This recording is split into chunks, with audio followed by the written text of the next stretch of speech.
Okay, Robert, let's start with something positive. Today, new home sales were up 4.8% in August over July. Tell us more about that, as well as existing home sales and mortgages. Yes, Susan, really the bright spot in the U.S. economy right now is the housing market, specifically the single family housing market. And we saw existing home sales come up 2.4% for August, new home sales up 4.8%. The existing home sales up to 6 million unit rate. That's the highest since the end of 2006. New home sales up to 1 million unit rate.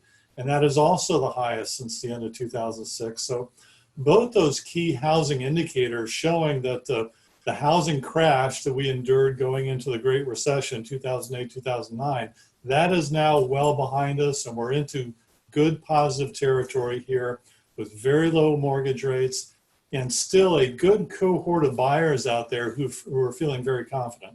Robert, let's move on to orders for durable goods. They increased 0.4% in August. However, shipments fell. So what do you make of that? Yeah, they can go different ways, but we focus on those two numbers come out together. We focus on them for different reasons. The new orders numbers tell us what to expect from manufacturing going forward. So we've seen a rebound in new orders. We saw the August new orders coming up. So very good sign there. Shipments came down a little bit in August, not a lot, just a little bit. The shipments data informs us about business investment in the GDP numbers. So we're still very positive for third quarter GDP. We're going to watch the shipments numbers going into the fourth quarter.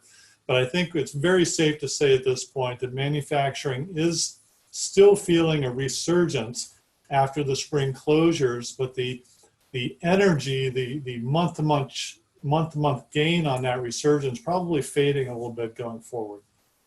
Robert, a lot of people are wondering what is going to happen with another stimulus plan. Can you tell us your insight?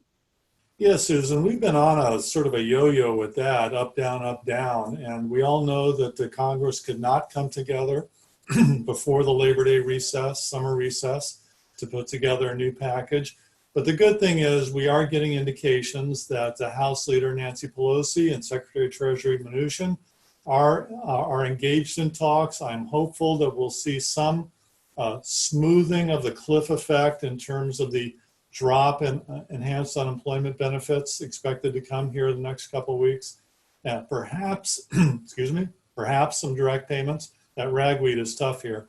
Perhaps some direct payments, but we'll see. But the good news is they're talking, and I'm hopeful that we can at least see something here before the election, because things are going to grind to a halt here pretty quickly in Washington.